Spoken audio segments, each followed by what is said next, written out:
Dear students and dear friends, स्वागत है अपने चैनल पॉलिटिकल साइंस एसपीएम में। आइए आज हम सॉल्व करते हैं पॉलिटिकल साइंस से संबंधित एक बेहद महत्वपूर्ण टेस्ट पेपर। और ये टेस्ट पेपर आपका लगभग हर एग्ज़ाम में काम आने वाला है। और ये चाहे आपका एग्ज़ाम बीपीएससी स्टेट यानी बिहार जो स्टेट की परीक्षा ऑर्गेनाइज होने जा रही है उसके लिए महत्वपूर्ण है, या टीजीटी पीजीटी एग्ज़ाम देने वाले किसी भी स्टेट के लिए उसके लिए भी बेहद महत्वपूर्ण है। और जो आप साथ में ही यूजीसी नेट या एनटीए नेट के द्वारा जो पॉलिटिकल साइंस का पेपर कराया जाता है, एग्जाम कराया जाता है, उसके लिए भी महत्वपूर्ण है। और इस टेस्ट पेपर में क्वेश्चन भी का लेवल भी स्टैंडर्ड है। आप अब सॉल्व करेंगे तो आपको पता चल जाएगा। तो आइए बिना देरी किए सॉल्व करते हैं। पॉलिटिकल साइंस का एक टेस्ट पेपर है। पहला क्वेश्चन है कि मार्क्स के राजनीतिक कथन में विचारधारा अभिव्यंजक है। तो विचारधारा किस चीज़ का अभिव्यंजक है? तो उसमें विचारधारा जो अभिव्यंजक है आपका मिथ्या चेतना का। तो कहता है मार्क्स की विचारधारा आपकी एक मिथ्या चेतना है। ऑप्शन डी सही होगा। नेक्स्ट क्वेश्चन है क्वेश्चन नंबर 2, निम्नलिखित कथनों में से कौन सा एक आधुनिक उदारवाद के बारे में सही नहीं है? तो आधुनिक उदारवाद के बारे में कौन सा कथन आपका सही नहीं है? तो इसमें आपका यह स्वत्वात्मक व्यक्तिवाद यानी पॉजिटिव इंडिविजुअलिज्म के सिद्धांत पर आधारित है। यह आपका सही है। यह सकारात्मक स्वतंत्रता के विचार को स्वीकार करता है। ये कथन भी आपका सही है। यह लोक कल्याणकारी राज्य के सिद्धांत में विश्वास करता है। ये कथन आपका गलत है। ये लोक कल्याणकारी राज्य में जो आपका आधुनिक उदारवाद है, लोक कल्याणकारी राज्य में विश्वास नहीं करता है, टोटली निजीकरण में बात करता है। और यह वितरणात्मक वितरक न्याय के अभिमत का समर्थन करता है। ये आपका डी भी सही है। तो इसलिए इसका आंसर जो आपका होगा ऑप्शन सी सही नहीं है। ऑप्शन सी इसका राइट आंसर होगा। क्वेश्चन नंबर 3 है, निम्नलिखित कथनों में से कौन सा कथन सही है?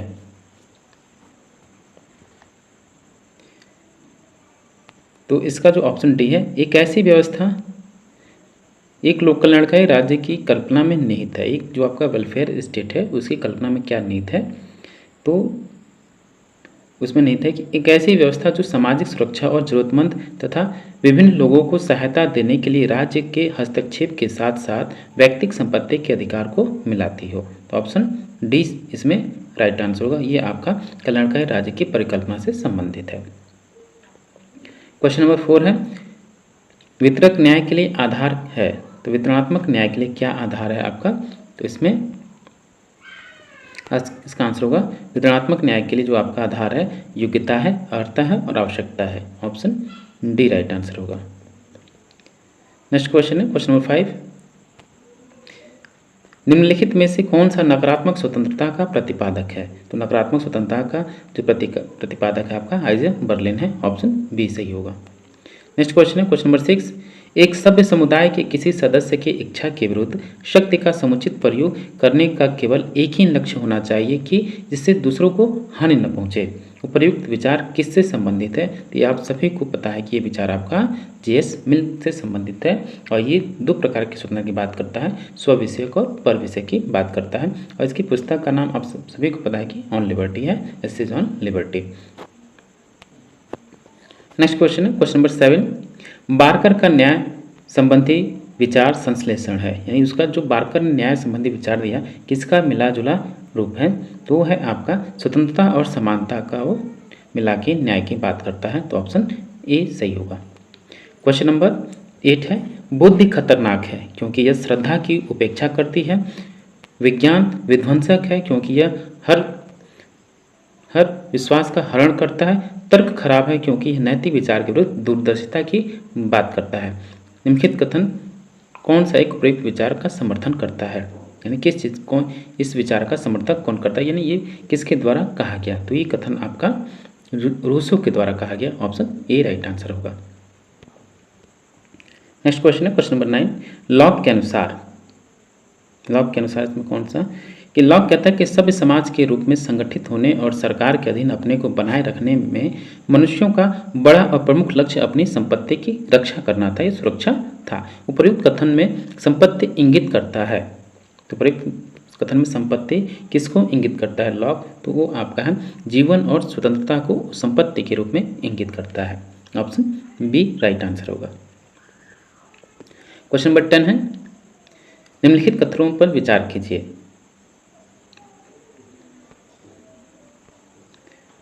कि पहला देखिए ऑप्शन कि राजनीतिक शक्ति एक वर्ग की वह संगठित शक्ति है जो दूसरे वर्ग पर दमन करने के लिए है।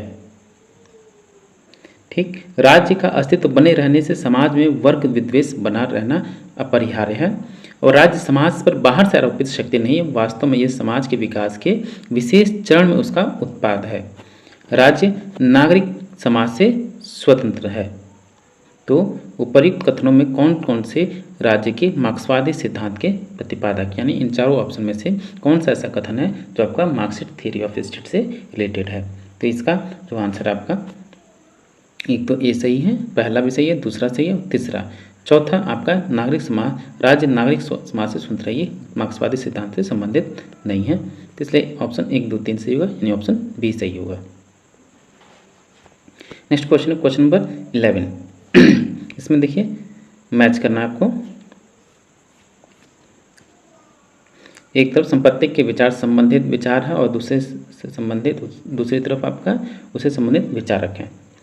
तो ये देखिए संपत्ति का स्वामित्व निजी होना चाहिए किंतु उसका प्रयोग सामान्य हित के लिए होना चाहिए। ये आपका कौन कहा? तो ये आपका ऑप्शन मैच होगा।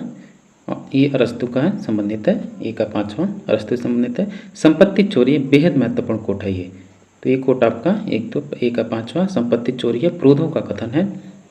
और जब एक मनुष्य प्रकृति की वस्तुओं में अपना श्रम मिश्रण कर देता है तो वह उसकी संपत्ति हो जाती है। तो ये लॉक का कथन है। और संपत्ति के स्वामी को चाहिए कि वह अपने को उसका अभिरक्षक समझे, ये महात्मा गांधी का कथन है। तो ए का 5वां बी का 4था प्रोधो। तो इस हिसाब से इसका आंसर होगा आपका ऑप्शन ए सही होगा इसका। नेक्स्ट क्वेश्चन है क्वेश्चन नंबर 12। देखिए ये भी मैच करना है आपको। विलोबी है, उसके द्वारा कौन सी रचना है? John Locke. तो जो विलोबी की रचना है ये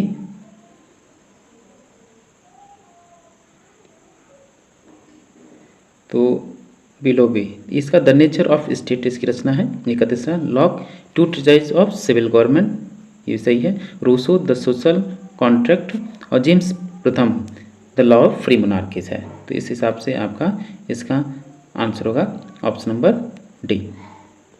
क्वेश्चन नंबर 13 है लोक कल्याणकारी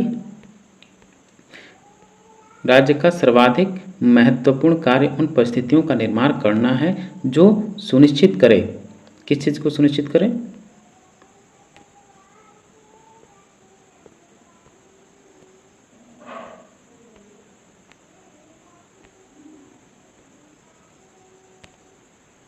जो सुनिश्चित करता है किस चीज को?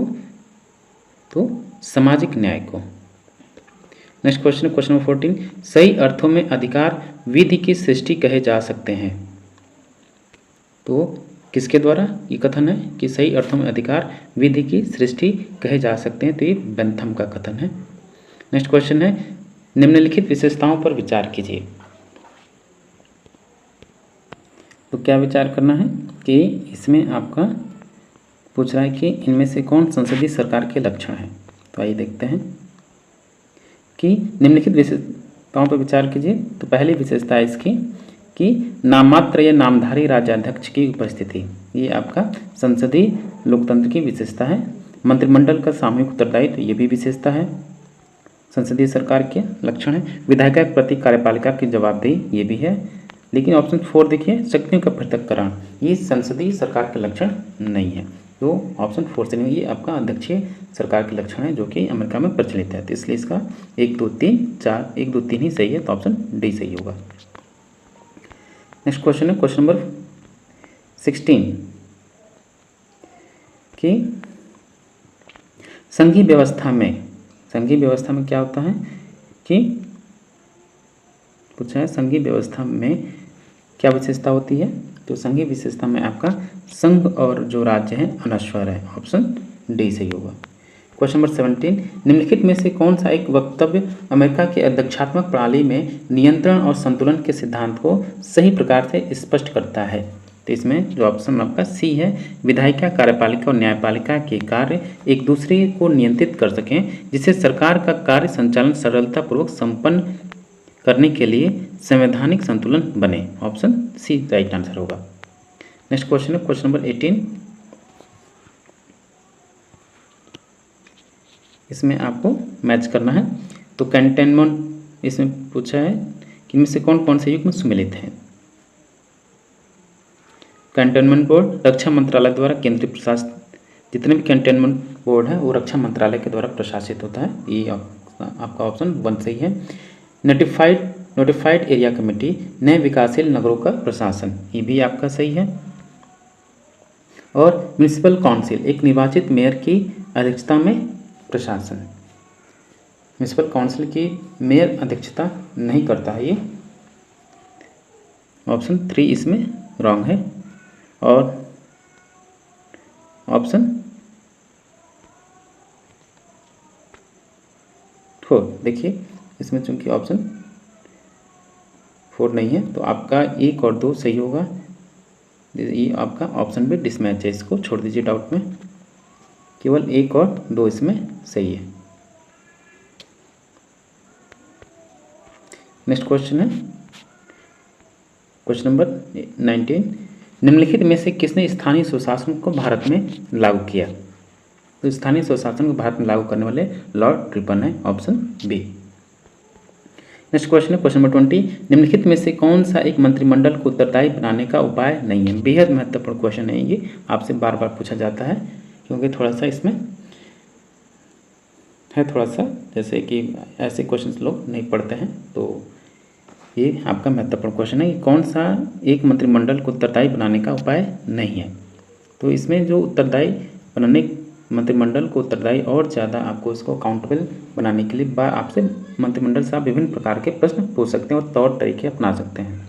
तो उसमें से जो आपका है, एक तो मंत्रियों से प्रश्न पूछना और निंदा प्रस्ताव पास करना और अविश्वास प्रस्ताव पास करके, या इस सबका जो तरीका है आप मंत्रिमंडल पे दबाव डाल सकते हैं या उसको और उत्तरदायी बनाने के काम किया जा सकता है। सी जो चूंकि आपका ध्यानाकर्षण प्रस्ताव, इसके ये इसमें शामिल नहीं है, तो ऑप्शन सी इसमें शामिल नहीं होगा, तो ऑप्शन सी राइट आंसर होगा। Question number 21। मंत्रिमंडल वह समासक है जो कार्यपालिका को विधायिका से जोड़ने में बक्सुआ का काम करता है। क्वेश्चन नंबर 21, तो इसका आंसर होगा, ये कथन किसका है, तो ये बेजहट के ने कहा कि वह समासक है जो मंत्रिमंडल को विधायिका से जोड़ने का बक्सुआ का काम करता है। ऑप्शन डी सही हुआ वाल्टर बेजहट के अनुसार। Question number 22। अध्यक्षात्मक शासन प्रणाली में मंत्रिमंडल के सदस्य, तो अध्यक्षात्मक शासन प्रणाली में मंत्रिमंडल के जो भी आपके सदस्य होते हैं वो राष्ट्रपति के द्वारा मनोनीत होते हैं। ऑप्शन सी राइट आंसर होगा। Question number 23। निम्नलिखित स्थायी समितियों में से किस एक के सदस्यों का चयन लोकसभा के सदस्यों में से ही होता है। तो जो भी आपका एस्टिमेट कमेटी यानी प्राक्कलन कमेटी है, इसमें जो भी सदस्य होते हैं आपके लोकसभा से होते हैं। केवल लोकसभा से 30 सदस्यीय प्राक्कलन समिति है, बाकी लोक लेखा समिति है, सार्वजनिक उपक्रम समिति है और प्रत्यायोजित विधान समिति, इसमें दोनों सदनों से अनुपात में होते हैं, कुछ विशेष अनुपात में होते हैं, लेकिन प्राक्कलन समिति में आपके केवल लोकसभा के सदस्य ही शामिल होते हैं। नेक्स्ट क्वेश्चन है क्वेश्चन नंबर 24। भारत में मताधिकार और निर्वाचित होने का अधिकार किस प्रकार का अधिकार है। तो भारत में मताधिकार और निर्वाचित होने का अधिकार एक संवैधानिक अधिकार है। क्वेश्चन नंबर 24 का ऑप्शन बी राइट आंसर होगा। नेक्स्ट क्वेश्चन है क्वेश्चन नंबर 25। निम्नलिखित कथनों पर विचार कीजिए, इसमें से जो भी सही कथन आपको उसमें से ऑप्ट करना है। एक व्यक्ति द्वारा जब उसके हित प्रभावित हों, सार्वजनिक हित में याचिका स्वीकार की जा सकती है जबकि उसे प्रस्तावित किया गया हो। एक व्यक्ति द्वारा जब उसके हित प्रभावित, बिल्कुल नहीं, एक व्यक्ति नहीं, उसमें सार्वजनिक हित होना चाहिए, तो एक गलत है।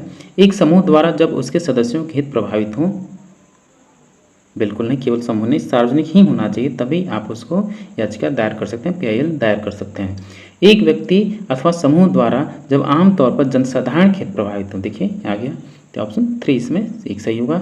एक व्यक्ति द्वारा एक समूह की सहायता समूह के हितों की सुरक्षा के लिए, ये भी गलत है, तो इसमें केवल ऑप्शन 3 सही होगा, तो ऑप्शन सी राइट आंसर होगा, मात्र 3। नेक्स्ट क्वेश्चन है क्वेश्चन नंबर 26। भारत में किसी भी राज्य की विधायिका का उस राज्य में उच्च न्यायालय के क्षेत्राधिकार को एक्स इस कथन में एक्स का अधिकार क्या है? तो इसका है कि वो भारत में किसी भी राज्य की विधायिका उस राज्य में उच्च न्यायालय के क्षेत्राधिकार को बढ़ा सकती है, सीमित कर सकती है या समाप्त नहीं कर सकती है। बढ़ा, सीमित या समाप्त नहीं कर सकती है कौन? राज्य की विधायिका। ये काम केवल आपका केंद्रीय संसद को है, केंद्रीय विधानमंडल को यानी संसद को, न कि राज्य विधायिका को। Option D, option D right होगा इसका। क्वेश्चन नंबर 27 है, भारतीय संविधान की 6ठी अनुसूची उन आदिवासी क्षेत्रों के संबंध में विशेष प्रशासकीय प्रावधान करती है जो है।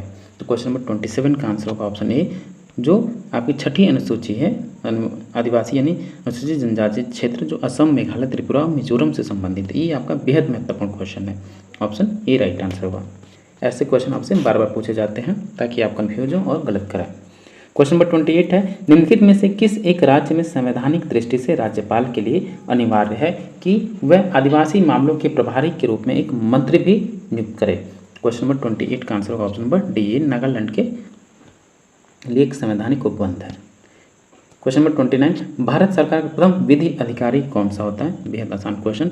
भारत सरकार का प्रथम विधि अधिकारी जो है आपका भारत का महान्यायवादी है। ऑप्शन सी राइट आंसर होगा। नेक्स्ट क्वेश्चन है क्वेश्चन नंबर 30, एक न्यायालय द्वारा किसी निम्न अधिकारी को रिट जारी कर संबंधित मुकदमा अपने पास मंगाने अथवा उसे किसी अन्य उच्च अधिकारी के पास विचार हेतु भेजने के आदेश को क्या कहते हैं? तो इसको हम प्रोविजन या निषेध बोलते हैं। ऑप्शन डी राइट आंसर होगा। क्वेश्चन नंबर 31 में, किसी राज्य की विधान परिषद को समाप्त अथवा निर्मित किया जा सकता है किसके द्वारा? तो किसी भी राज्य की विधान परिषद को समाप्त या निर्मित आपका संबंधित राज्य की विधानसभा की संस्तुति पर, संबंधित राज्य की विधानसभा की एक संस्तुति हो तब वो संसद किसी भी राज्य की विधान परिषद को समाप्त अथवा निर्मित कर सकती है। क्वेश्चन नंबर 32 है, निम्नलिखित कथनों में से कौन सा एक राज्यसभा के बारे में सही है? तो जो कथन है आपका राज्यसभा के बारे में जो सही कथन हुआ है आपका, इसके 1/3 सदस्य हर प्रत्येक 2 वर्ष के पश्चात अवकाश ग्रहण करते हैं या रिटायर होते हैं। जो राज्यसभा की विशेषता है कि उसके जो सदस्य हैं 1/3 प्रति 2 वर्ष बाद रिटायर हो जाते हैं या अवकाश ग्रहण कर लेते हैं। क्वेश्चन नंबर 33 है, निम्नलिखित में से किस एक प्रपत्र में सर्वप्रथम घोषित किया गया है कि व्यक्तियों की रचना समान हुई है? तो यह है आपका स्वतंत्रता की घोषणा 1776। ऑप्शन बी राइट आंसर होगा। क्वेश्चन नंबर 34, भारत के उपराष्ट्रपति को उसके पद से हटाया जा सकता है? तो किस विधि के द्वारा भारत को उपराष्ट्रपति को उसके पद से हटाया जा सकता है? राज्यसभा में प्रस्ताव को आरंभ करने के पश्चात लोकसभा की स्वीकृति द्वारा। ऑप्शन ए राइट आंसर होगा। नेक्स्ट क्वेश्चन है क्वेश्चन नंबर 35, भारत के संविधान के अनुसार निम्नलिखित में से कौन सा एक अधिकार आपातकाल में छीना नहीं जा सकता?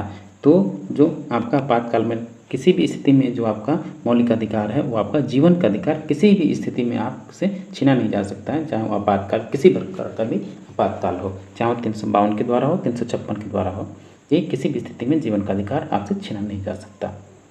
क्वेश्चन नंबर 36 है, भारत के संविधान में अस्पृश्यता को समाप्त कर दिया गया है किस अनुच्छेद के द्वारा? जो आपका अनटचेबिलिटी है, अस्पृश्यता, उसको समाप्त कर दिया गया है वो है आपका अनुच्छेद 17 के द्वारा। किसी भी प्रकार की जो अस्पृश्यता है वो अवैध है या गैर कानूनी है या वो उसको कंडेम किया गया है या उसको समाप्त कर दिया गया है। क्वेश्चन नंबर 37 है, निम्नलिखित कथनों पर विचार कीजिए। मौलिक कर्तव्य है और इनमें से कौन सा कथन सही है?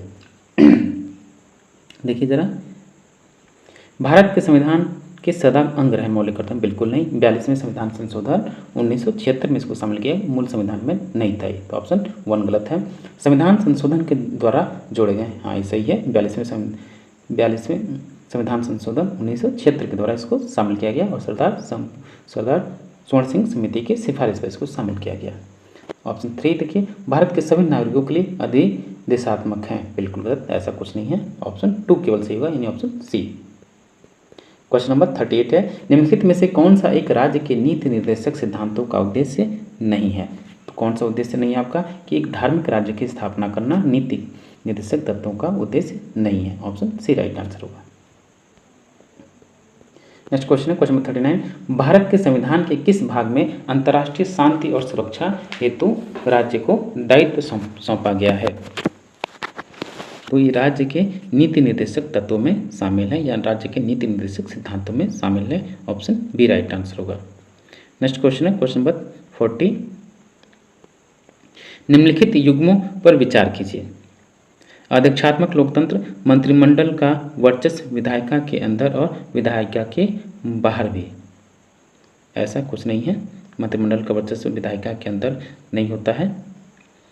क्वेश्चन नंबर 2, संसदीय लोकतंत्र कार्यपालिका और विधायिका के बीच सामंजस्यपूर्ण संबंध है। ये आपका सही है। सरकार का एकात्मक स्वरूप, स्थानीय सरकार किन्हीं प्रारंभिक शक्तियों के बिना। ठीक है, ये भी ऑप्शन 3 यानी 2 और 3 सही होगा। पहला गलत है, ऑप्शन डी राइट आंसर होगा। क्वेश्चन नंबर 41 है, यदि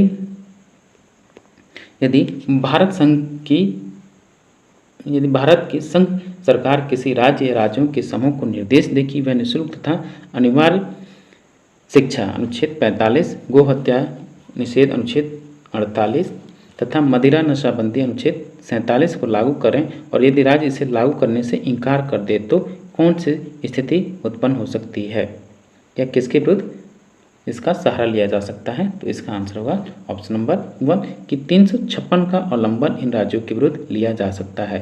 अनुच्छेद 365 जो है इसका उल्लंघन इन राज्यों के विरुद्ध लिया जा सकता है। अनुच्छेद 365 के तहत केंद्र राज्यों को निर्देश दे सकता है और उसके निर्देशों का पालन करना राज्यों का कर्तव्य है। ऑप्शन ए राइट आंसर होगा। क्वेश्चन नंबर 42 है, लॉक ने सामाजिक संविदा सिद्धांत का प्रयोग किया है। क्यों किया उसने? लॉक ने सामाजिक संविधा का प्रयोग, तो इसका आंसर होगा कि उदारवादी लोकतंत्रीय राज्य का औचित्य ठहराने के लिए। Option C. याद रहे, जो लॉक है वो उदारवाद का जनक भी माना जाता है उसको। क्वेश्चन नंबर 43 है, राष्ट्रीय दल की मान्यता के लिए दल के लिए यह आवश्यक है कि उसे पिछले चुनाव में कम से कम वैध मतों का 6%, वैध मतों का 4% या 4 अधिक राज्यों में प्राप्त हो। ये ऑप्शन बी राइट आंसर होगा। क्वेश्चन नंबर 44, भारत में राजनीतिक दलों का पंजीयन होता है। भारत में राजनीतिक दलों का जो पंजीयन है जनप्रतिनिधित्व अधिनियम 1951 के प्रावधानों को अनुसार, जो आपका जनप्रतिनिधित्व अधिनियम 1951 है उसके प्रावधानों के अनुसार राजनीतिक दलों का पंजीयन होता है। ऑप्शन बी राइट आंसर होगा। क्वेश्चन नंबर 45 है, सीमाओं में ऐसी हेरफेर जिसके द्वारा सत्ताधारी दल को यथासंभव अधिक से अधिक स्थान प्राप्त हो सके उसको हम क्या कहते हैं? ये आपका बेहद महत्वपूर्ण क्वेश्चन है। आप इसको अच्छे से समझ लीजिए और इसको अच्छे से मतलब कि इस टॉपिक को आप समझिए। ऐसे कोई क्वेश्चन आपसे बार बार पूछा जाता है वो आपको जीता है कि हर पेपर में ऐसे क्वेश्चन आने की प्रबल संभावना रहती है। तो ऐसे आपके 2-4 क्वेश्चन पक्के हो जाते हैं। तो इसका आंसर होगा, इसको हम गेरिमेंडरिंग बोलते हैं। Option B. यानी इसके द्वारा क्या होता है, जो भी सत्ताधारी दल होते हैं ऐसे परिसीमन करते हैं ताकि उनकी पार्टी को अधिक से अधिक लाभ हो। इसी को हम गेरिमेंडरिंग बोलते हैं। नेक्स्ट क्वेश्चन है क्वेश्चन नंबर 46, निम्नलिखित देशों में से किस एक ने एक ही प्रयास में सार्वजनिक वयस्क मताधिकार को प्रारंभ किया? तो भारत ही इन सभी में इकलौता राज्य है, एक ही बार में उसने अपने समस्त नागरिकों को सार्वजनिक वयस्क मताधिकार प्रदान कर दिया। तो इसका answer option B Bharat. Next question है क्वेश्चन नंबर 47, निम्नलिखित में से कौन है जिसने यह तर्क दिया कि सार्वजनिक मताधिकार संपत्ति स्वामियों के साथ अन्याय है?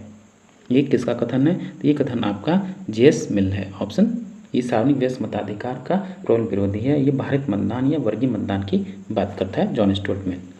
क्वेश्चन नंबर 48 है, निम्नलिखित में से कौन सा एक कार्यपालिका का न्यायिक कार्य है? तो कार्यपालिका का जो न्यायिक कार्य है यह है कि उन व्यक्तियों का दंड निलंबित करना जिन्हें मृत्यु दंड की सजा अधिनिर्णित की गई हो। ऑप्शन डी सही होगा। क्वेश्चन नंबर 49 है, जनमत का वास्तविक अर्थ है। तो जनमत का वास्तविक अर्थ क्या है?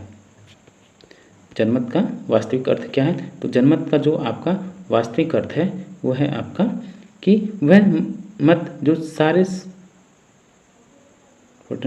जनमत का जो वास्तविक है बहुमत का इतना ही मान लीजिए आप, बाकी जनमत का मतलब नहीं है बहुमत का मत।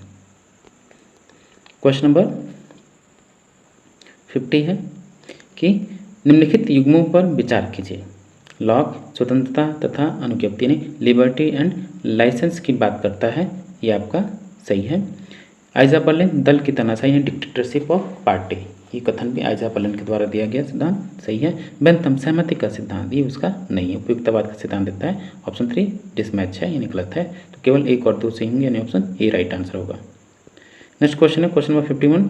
जेएस मिल ने पूर्ण वाक स्वतंत्रता और कोई अवरोधन नहीं होने की सिफारिश की है, यानी कहने का फ्रीडम ऑफ स्पीच और सेंसरशिप की बात वो नहीं करता है। तो कौन से इसमें सही होगा?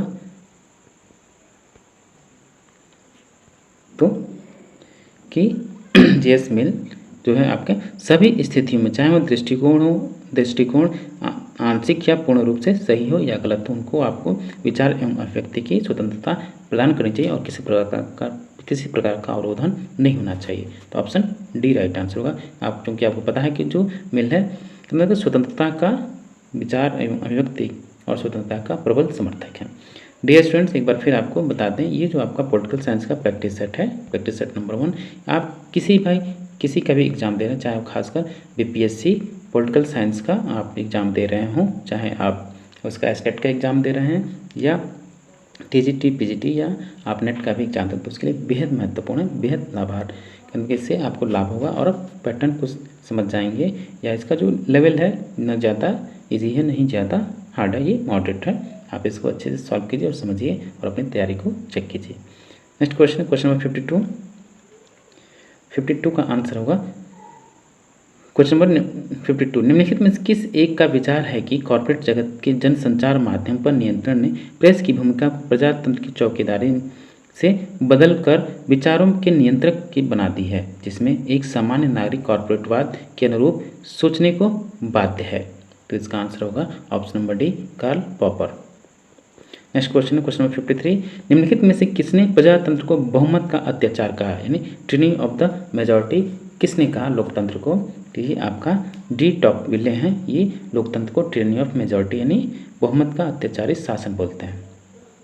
नेक्स्ट क्वेश्चन है क्वेश्चन नंबर 54। वह कौन सा विचारक है जिसे अनिच्छुक लोकतंत्रवादी कहा गया है? बेहद महत्वपूर्ण क्वेश्चन है। अनिच्छुक लोकतंत्रवादी जो है आपका जेएस मिल यानी जॉन स्टुअर्ट मिल है।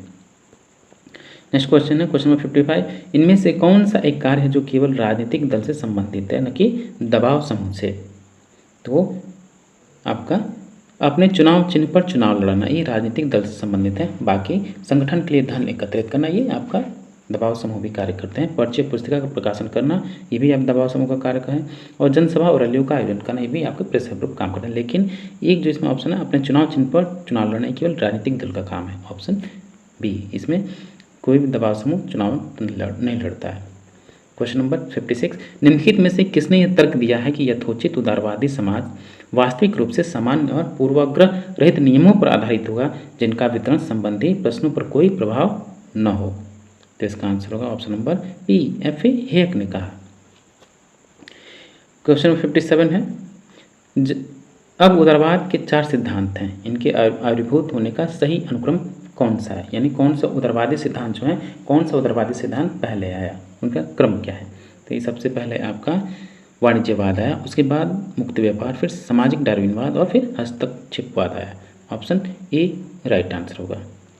क्वेश्चन नंबर 58 है। निम्नलिखित वक्तव्य में से कौन सा एक वक्तव्य हेक द्वारा योजना के विरोध का प्रतिनिधित्व करता है?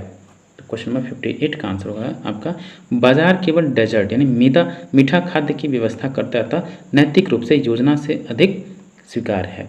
ऑप्शन ए राइट आंसर होगा। क्वेश्चन नंबर 59 देखिए। प्रारंभिक समाजवादियों ने पूंजीवाद को उपयोगवाद से भ्रमित कर दिया और वे चाहते हैं कि केवल कृषि श्रमिकों को ही सम्मिलित किया जाए। ये विचारक कौन है? तो ये विचारक आपके जो भी हैं ये फूरिये और कैविट है। क्वेश्चन नंबर 60 है। निम्नलिखित युगों में से कौन सा एक सही सुमेलित है? कौन सा एक सही सुमेलित है आपका? नारीवाद इटली बिल्कुल नहीं, गलत है। गिल्ड समाजवाद ये भी गलत है। फांसीवाद ये भी गलत है। फेबियनवाद ब्रिटेन ये आपका सही है, जो फेबियनवाद शुरू हुआ ब्रिटेन से हुआ। क्वेश्चन नंबर 61 है। मार्क्स बाद में मार्क्स के पश्चात संशोधन की प्रक्रिया में एक देश में समाजवाद बनाम स्थायी क्रांति का मूल विवाद हुआ। किसके बीच में?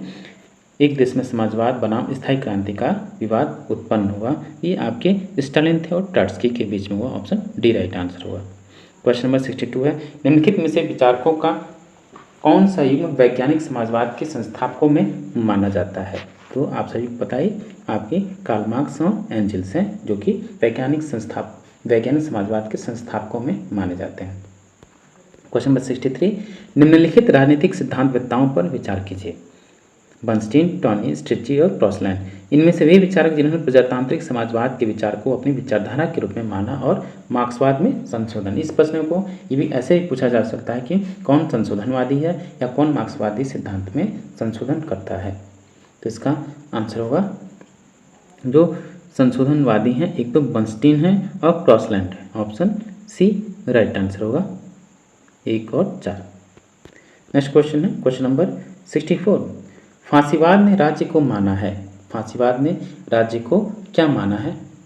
एक आवश्यक बुराई या वर्ग विरोध की असमाध्यता का परिणाम और अभिव्यक्ति, व्यक्तियों पर एक निरंकुश शक्ति, या परिवार और गांवों का एक ऐसा संगठन जिसका उद्देश्य पूर्ण और आत्मनिर्भर होना है। बिल्कुल गलत है ये। तो ऑप्शन नंबर 64 जो है आपका फांसीवाद व्यक्तियों पर एक निरंकुश शक्ति माना है। नेक्स्ट क्वेश्चन नंबर 65, युद्ध पुरुष के लिए वैसा ही जैसा महिलाओं के लिए मातृत्व है। ये बेहद महत्वपूर्ण है। किसके द्वारा कहा गया? तो मुसोलिनी के द्वारा कहा गया। नेक्स्ट क्वेश्चन है क्वेश्चन नंबर 66, नस्लवादी सर्वोच्चता की भ्रांति एक मुख्य विशेषता है। किसकी विशेषता है? नाजीवाद की। ऑप्शन सी राइट आंसर होगा। ये नस्लवादी सर्वोच्चता में भी व्याप्त थे, जो कि नाजीवादी थे, जर्मनी वाले, जो हिटलर के समय में था। क्वेश्चन नंबर 67 है, सभी कुछ राज्य में निहित है, राज्य से बाहर कुछ भी नहीं है और राज्य ही सर्वोपरि है। ये भी क्वेश्चन बेहद महत्वपूर्ण है। किसका है? ये तो सर्वाधिकारवाद से संबंधित है। क्वेश्चन नंबर 68, इस वक्तव्य में किसने अपने राज्य के प्रति दृष्टिकोण में एक्स श्रम संघवाद और समष्टिवाद के मध्य की स्थिति है, एक्स किसके लिए प्रयुक्त किया गया है? तो जो आपका एक्स है वो श्रेणी समाजवाद के लिए प्रयुक्त किया गया है। ऑप्शन सी राइट आंसर होगा। क्वेश्चन नंबर 69 है, ये आपको सम्मिलित करना है। देखिए, हर्बर्ट स्पेंसर किससे संबंधित है? श्रेणी समाजवाद है, व्यक्तिवाद है, अराजकतावाद है, ये बहुलवाद है या आदर्शवाद है?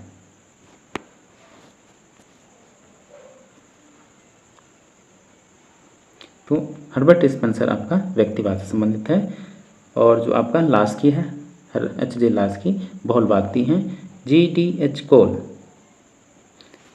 ये आपका T.H. ग्रीन आदर्शवाद है, और जो आपके G.D.H. कोल हैं ये आपके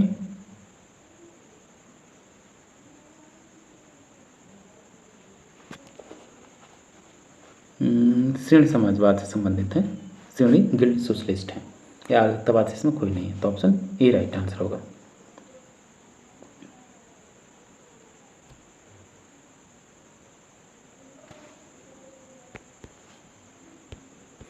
सॉरी, ऑप्शन बी सही हुआ इसमें, क्योंकि आपके हर्बर्ट स्पेंसर व्यक्तिवादी हैं और हर्बर्ट लास्की बहुलवाद से संबंधित हैं, G.D.H. कोल श्रेणी समाजवाद, T.H. ग्रीन आदर्शवाद। नेक्स्ट क्वेश्चन है क्वेश्चन नंबर 70, निम्नलिखित में से किस एक घटना को स्पष्ट करने के लिए सामान्यतः संदर्भ ढांचे को केंद्र परिधि की तरह प्रयुक्त किया जाता है? तो ये आपका अल्प विकास का सिद्धांत है, इसको केंद्र परिधि की तरह प्रयुक्त किया जाता है। ऑप्शन डी राइट आंसर होगा। क्वेश्चन नंबर 71 है, निम्नलिखित विशेषताओं पर विचार कीजिए।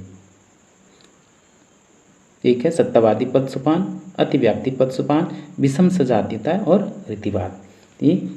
इनमें से कौन सी विशेषताएं संक्रामक समाजों की सरकारों में पाई जाती हैं? ये आपका लोक प्रशासन का जो रिक्स थियरी है उससे संबंधित है। तो 71 का आंसर होगा। तो संक्रामक समाजों में जो पाई जाने वाली व्यवस्था है सत्यवादी पद सोपान है, अतिव्याप्ति पद सोपान है और रीतिवाद है। तो ऑप्शन सी राइट आंसर होगा। नेक्स्ट क्वेश्चन है क्वेश्चन नंबर 72, खिलाफत का प्रश्न इस कारण उठाया गया क्योंकि भारतीय मुसलमान सेवर्स की संधि 1920 में हुई थी की शर्तों से रुष्ट थे। ऑप्शन सी राइट आंसर होगा। क्वेश्चन नंबर 73 है, ये मैच करना है। बारदोली सत्याग्रह आपको पता है पटेल द्वारा 1928 में हुआ। और मोपला विद्रोह 1921 में हुआ। तेभागा जो आंदोलन है आपका 1946 में हुआ। और चंपारण आपको पता ही है गांधी की यहीं से आविर्भाव हुआ। गांधी का जन्म यहीं से होता है, चंपारण आंदोलन 1917। ऑप्शन डी राइट आंसर होगा। नेक्स्ट क्वेश्चन है क्वेश्चन नंबर 74। निम्नलिखित में से कौन सा एक कथन सांप्रदायिक अवार्ड यानी जो मैकडॉनल्ड का जो सांप्रदायिक पंचाट था का जिसकी घोषणा ब्रिटिश सरकार ने की थी हिस्सा नहीं था? तो मैकडॉनल्ड जो अवार्ड है या सांप्रदायिक पंचाट है उसमें कौन सा शामिल नहीं था? तो है आपका ऑप्शन नंबर बी, जिन प्रांतों में मुसलमान अल्पमत में थे उन्हें अब अधिप्रतिनिधित्व प्रदान किया गया। ये गलत है, तो इसलिए इसका answer option B right answer होगा। नेक्स्ट क्वेश्चन है क्वेश्चन नंबर 75। निम्नलिखित घटनाओं पर विचार कीजिए और इन घटनाओं का सही कालक्रम अनुसार क्या है, यानी कौन सी घटना सबसे पहले घटी और बाद में घटी। तो जो आपका पिट्स इंडिया एक्ट है 1784 है। ईस्ट इंडिया कंपनी के जो दीवानी अधिकार है 1773 और रेगुलेटिंग एक्ट आपका 1773। वॉरेन हेस्टिंग के बंगाल के गवर्नर के रूप में नियुक्ति, ये भी आपका उसी दरमियान का है। तो एक कालक्रम जो घटनाएं हैं तो सबसे पहले इसमें घटना घटी, एक तो ईस्ट इंडिया कंपनी का पहले दीवानी अधिकार आया, फिर आपका उसके बाद बंगाल के गवर्नर जनरल आपका वॉरेन हेस्टिंग हुआ 2 नंबर पे, और फिर है आपका रेगुलेटिंग एक्ट 1773 में ये हो गया था, 3 नंबर पे है, और फिर 4थे number Pitt's India Act last में आया 1784, तो 4थे नंबर पर हो जा रहा है। तो सबसे पहले आपकी होगी ऑप्शन सी राइट आंसर होगा 2, 4, 3। क्वेश्चन नंबर 76 है। निम्नलिखित में से कौन सा एक युग्म सही सम्मिलित नहीं है? मोतीलाल नेहरू रिपोर्ट ये सही है। गांधी चंपारण से सत्याग्रह संबंधित है, ये कथन भी सही है। जिन्ना खिलाफत आंदोलन बिल्कुल गलत, जिन्ना खिलाफत आंदोलन के समर्थक नहीं थे, इसका विरोध थे, इसकी वजह से उन्होंने खिलाफत आंदोलन और सहयोग आंदोलन में शामिल नहीं, क्योंकि खिलाफत के अगेंस्ट थे। एस.सी. बोस आज़ाद हिंद फौज, ये सही है आपका, तो इसका आंसर होगा ऑप्शन सी। यही डिसमैच है। क्वेश्चन नंबर 77 है। फिर से मैच करना है, एक तरफ पार्टियां हैं और उनसे संबंधित नेता हैं। तो जस्टिस पार्टी से संबंधित नेता हैं आपके TM. Nair, Swaraj Party CR. Das, Forward Bloc Sharad Chandra Bose, SC. Bose सही है, और लेबर पार्टी ऑफ इंडिया ये बी.आर. अम्बेडकर से संबंधित है। तो इस हिसाब से आपका ऑप्शन डी राइट आंसर होगा। क्वेश्चन नंबर 78 है। व्यक्ति और घटनाओं के निम्नलिखित युग्मों पर विचार कीजिए, इनमें से कौन सा युग्म सुमेलित है? लॉर्ड डलहौजी राज व्यपगमन नीति सही है। लॉर्ड कर्जन बंगाल का विभाजन सही है। वेवेल जो समझौता हुआ शिमला समझौता ये भी सही है। तीनों ही सही सम्मिलित हैं, तो ऑप्शन सी राइट आंसर होगा 1, 2, 3। क्वेश्चन नंबर 79 है। निम्नलिखित में से किस एक का मार्क्सवाद से संबंध नहीं है? तो मार्क्सवाद जो आपका अतिरिक्त मूल्य का सिद्धांत दिया, इतिहास की भौतिकवादी व्याख्या की, वर्ग संघर्ष की बात करता है लेकिन हस्तक्षेप की बात नहीं करता है, तो ये इसमें शामिल नहीं है। ऑप्शन सी राइट आंसर होगा। क्वेश्चन नंबर 80 है। कौन सा इसमें से निम्न में से सुमेलित है? तो कौन सा आपका सम्मिलित है? लुई अल्थ्यूजर फॉर मार्क्स सही है। जेवी स्टालिन फाउंडेशन ऑफ लेनिनिज्म ये भी सही है। Mao Zedong people's democratic dictatorship ये सही है। ये तीनों सही हैं, ऑप्शन बी राइट आंसर होगा। नेक्स्ट क्वेश्चन है क्वेश्चन 81।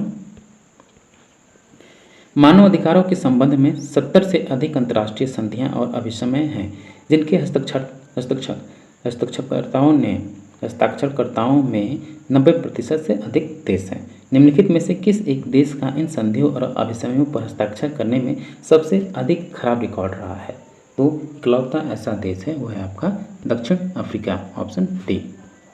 क्वेश्चन नंबर 82 है। मार्क्सवादी सिद्धांत में स्वीकार किया गया है कि विकास के सर्वोच्च चरण में समाज जिस सिद्धांत को स्वीकार करेगा वही है, तो वही क्या है? तो वह है आपका प्रत्येक व्यक्ति से उसकी योग्यता के अनुसार लिया जाए और प्रत्येक व्यक्ति को उसकी आवश्यकता के अनुसार दिया जाए। यही मार्क्सवाद का असली निचोड़ है, उसका यही कंक्लूजन है। ऑप्शन ए राइट आंसर होगा। नेक्स्ट क्वेश्चन है क्वेश्चन नंबर 83। एक राजनीतिक दल के रूप में भारतीय राष्ट्रीय कांग्रेस ने कार्य आरंभ करना किया, कब से? तो एक राजनीतिक दल के रूप में भारतीय राष्ट्रीय कांग्रेस ने कब से राजनीतिक दल के रूप में कब से किया? नागपुर सम्मेलन जो दिसंबर 1920 में हुआ, वो यहाँ से वो राजनीतिक दल के रूप में कार्य करना प्रारंभ किया। क्वेश्चन नंबर 84 है, ये जो आपका थोड़ा सा ये जो आपका 83 का जो है कांग्रेस जो राष्ट्रीय दल के रूप में, याद रहे प्रश्न पूछा राष्ट्रीय दल के रूप में भारतीय राष्ट्रीय कांग्रेस कब से कार्य करना आरंभ किया? तो जो आपका असहयोग आंदोलन का प्रस्ताव पास किया जाता है यहीं से होता है, तो ये तब से राजनीतिक दल के रूप में कार्य करना प्रारंभ कर देती है। Question number 84। सहायता संधियों की व्यवस्था के अंतर्गत औपनिवेशिक भारत में एक राजा को क्या दिया गया कि अपनी सुरक्षा के लिए अपनी रियासत की सीमाओं में ब्रिटिश सहायक सेनाओं को रहने की अनुमति देनी होती थी? Option C, option D right answer होगा। क्वेश्चन नंबर 85 है, निम्नलिखित में से किस एक विवाद में अमेरिकी मुख्य न्यायाधीश मार्शल ने न्यायिक पुनर्लोकन की शक्ति को मान्यता दी? तो बेहद महत्वपूर्ण क्वेश्चन है आपका, और ये जो न्यायिक पुनर्लोकन की जो शक्ति है यह इसका जो कंसेप्ट आया मार्बरी बनाम मेडिसन केस में आया, ऑप्शन बी राइट आंसर होगा। क्वेश्चन नंबर 86 है, ऑस्ट्रेलिया का संवैधानिक प्रधान कौन है? तो ऑस्ट्रेलिया का जो संवैधानिक प्रधान है इंग्लैंड की साम्राज्ञी या सम्राट या क्राउन है। क्वेश्चन नंबर 87 है, निम्नलिखित राष्ट्रों के युग्मों में से किस युग्म को 1998 और 99 में राष्ट्रमंडल की सदस्यता से निलंबित किया गया? तो राष्ट्रमंडल की सदस्यता से किसको राष्ट्रमंडल है, याद रखें राष्ट्रमंडल है कॉमनवेल्थ, इसकी सदस्यता से किसको निलंबित किया गया? नाइजीरिया और पाकिस्तान को। क्वेश्चन नंबर 88 है, निम्नलिखित में से कौन सा एक वक्तव्य सही नहीं है? तो वक्तव्य जो सही नहीं है वो है आपका कि लिथुआनिया और लैटविया सोवियत संघ से अलग नहीं हुए हैं, बिल्कुल नहीं, गलत है, अलग हुए हैं, ऑप्शन डी राइट आंसर होगा 88 का। क्वेश्चन नंबर 89 है, निम्नलिखित में से कौन एक प्रजातंत्र के अभिजन सिद्धांत का प्रतिपादक नहीं है? तो मिशेल हुआ, पेरेटो हुआ और मोसे तीनों ही इलिटिस्ट थियरी यानी प्रजातंत्र के अभिजन सिद्धांत के प्रतिपादक हैं, लेकिन सीवी मैक्सफर्सन प्रतिपादक नहीं है, तो ऑप्शन डी राइट आंसर होगा। क्वेश्चन नंबर 90 है, निम्नलिखित में से कौन सा एक युग्म सुमेलित है? सेंट साइमन फॉरेनिक्स सही है, चार्ल्स फूरिये न्यू क्रिश्चियनिटी सही है, रॉबर्ट ओवन न्यू लेनार्क की सुमेलित नहीं है, ऑप्शन सी राइट आंसर होगा इसका। नेक्स्ट क्वेश्चन है क्वेश्चन नंबर 91, निम्नलिखित में से वह कौन है जिसने दलों या उम्मीदवारों को चुनाव जीतने की इच्छा मात्र से उत्प्रेरित माना और जिसके विचार उस मध्यमार्गी मतदाता से मिलते हैं जो द्विदलीय बहुलता में ही प्रतिस्पर्धा को आधारित मानता है? तो इसका आंसर होगा option A, Anthony downs. Question number 92 है कि निम्नलिखित में कौन है जिसने समाज के विकास से पूर्व अधिकारों को अस्तित्व को अस्वीकार किया है? याद रहे, समाज के विकास से पूर्व अधिकारों के अस्तित्व को स्वीकार कौन किया? तो ये है आपके टी.एच. ग्रीन। इसके बाद जितने भी आंसर हैं आपको कथन और कारण में स्पष्ट करना है। तो कथन देखिए 93 का कि पंथ निरपेक्षता भारतीय संविधान की मूल विशेषता इस अर्थ में कि राज्य विभिन्न धर्मों के प्रति तटस्थ रहे। ठीक, ये तो आपका सही है। कारण क्या है?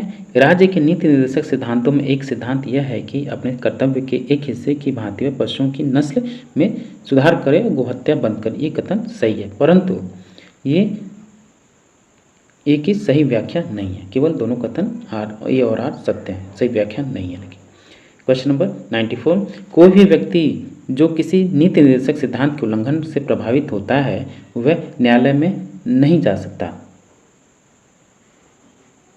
न्यायालय में नहीं जा सकता, बात सही है। नीति निर्देशक जो सिद्धांत हैं उनसे अगर आप उल्लंघन होता है तो आपको न्यायालय में उसका क्या मतलब कि ये जो नीति निर्देशक सिद्धांत हैं अवाद योग्य हैं, तो आप उसके विरुद्ध न्यायालय नहीं जा सकते। कथन सही है। कारण क्या है? नीति निर्देशक सिद्धांतों को न्यायपालिका द्वारा लागू नहीं करवाया जा सकता, सही है, और एक ही आर व्याख्या भी करता है, तो ऑप्शन इसका जो है पहला ए होगा वो सही है। क्वेश्चन नंबर 95 है, ब्रिटिश प्रजातंत्र ने अपने आप को संसदीय प्रजातंत्र से मंत्रिमंडल प्रणाली के द्वारा प्रधानमंत्री व्यवस्था में रूपांतरित कर लिया है। ये आपका सही है। कारण क्या है? अपने 1400 वर्षों के संवैधानिक विकास में ब्रिटिश संविधान में यह दृष्टि है कि सम्राट और हाउस ऑफ लॉर्ड्स की शक्तियों में उल्लेखनीय गिरावट हुई है। ये कथन तो आपका ए भी सही है, बी भी सही है, कारण आर भी सही है, लेकिन आर ए की सही व्याख्या नहीं है। बस दोनों कथन सही है। क्वेश्चन नंबर 96 है, भारतीय संविधान न्यायपालिका की श्रेष्ठता को मान्यता देता है। मान्यता देता है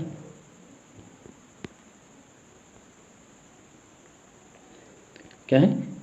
सॉरी, क्वेश्चन नंबर 96, भारतीय संविधान न्यायपालिका की श्रेष्ठता को मान्यता देता है। बिल्कुल नहीं, ऐसा कुछ नहीं है। भारतीय संविधान आपको संविधान को मान्यता मतलब श्रेष्ठता देता है, न कि न्यायपालिका को। तो ये गलत है।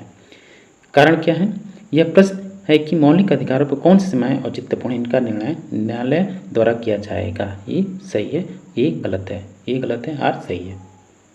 क्वेश्चन नंबर 97, कथन ए है, प्रोफेसर केसी वीर ने भारतीय संविधान को अर्ध संघीय संविधान कहा है। ये कथन आपका सही है।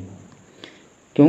कारण क्या? भारतीय संविधान की 7वीं अनुसूची में 3 अनुसूचियाँ हैं, संघ और राज्य और समवर्ती, केंद्र और राज्यों के बीच शक्तियाँ इनमें विभाजित की गई हैं और विशिष्ट अवशिष्ट शक्तियाँ केंद्र को अवस्थित हैं। ये सही है। कारण ए भी सही है, कारण आर भी सही है। तो दोनों सही, लेकिन आर ए की सही व्याख्या नहीं है, केवल दोनों कथन सत्य हैं। 98, भारतीय राष्ट्रपति संसद द्वारा स्वीकृत किसी विधेयक को सदनों के पुनर्विचार के लिए लौटा सकता है। बिल्कुल नहीं, किसी विधेयक को नहीं लौटा सकता, क्योंकि इसमें ध्यान नहीं, किसी भी विधेयक को बोला है नहीं। जब वो वित्त विधेयक जो है आपका, उसको नहीं लौटा सकता पुनर्विचार की, क्योंकि उसमें ऑलरेडी वो अनुमति दे चुका होता है। तो इसलिए कथन ए गलत है। कारण क्या है? राष्ट्रपति धन विधेयक को संसद के पुनर्विचार के लिए नहीं भेज सकता है। बिल्कुल सही, ये कथन कारण आपका सही है, लेकिन कथन गलत है। क्वेश्चन नंबर 99, जनमत लोकतंत्रात्मक समाज में ही फलता फूलता है।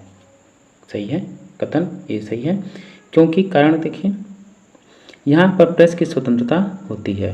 कारण भी सही है। ए और आर दोनों सत्य हैं और आर ए की सही व्याख्या है। Last question, question number 100, Lucian Pye ने विकास की कुंजी की 3 मुख्य विशेषताओं को पहचाना है। बात सही है। विकास की 3 मुख्य विशेषताएं हैं, कौन कौन सी हैं? समता, क्षमता, विभेदीकरण। कथन ए सही होगा। कारण आर, उच्च स्तरीय विभेदीकरण समाज को विकसित स्थिति में ले जाता है। आर भी सही है, इसलिए ए और आर दोनों कथन सत्य और आर ए की सही व्याख्या है। तो डियर स्टूडेंट, ये था आपका पॉलिटिकल साइंस का संबंधित एक टेस्ट पेपर। जो लोग भी पॉलिटिकल साइंस में इंटरेस्टेड हैं, या उसके स्टूडेंट हैं, या पढ़ चुके हैं, या किसी भी एग्जाम की तैयारी कर रहे हैं, तो आपके लिए बेहतर है, आप इसको सॉल्व कर सकते हैं, रिवीजन के बतौर सॉल्व कर सकते हैं। खासकर वो छात्र भी जो बीपीएससी का एस्टेट दे रहे हैं या बिहार एस्टेट का एग्जाम दे रहे हैं, उनके लिए भी महत्वपूर्ण है। मिलते हैं आपसे नेक्स्ट वीडियो में। प्लीज़ अगर वीडियो अच्छा लगे और आपके काम की चीज़ है, तो प्लीज़ आप चैनल को सब्सक्राइब कीजिए, लाइक कीजिए, शेयर कीजिए, कमेंट कीजिए और अपने दोस्तों में अधिक से अधिक शेयर कीजिए। Thank you for watching. मिलते हैं आपसे नेक्स्ट वीडियो में।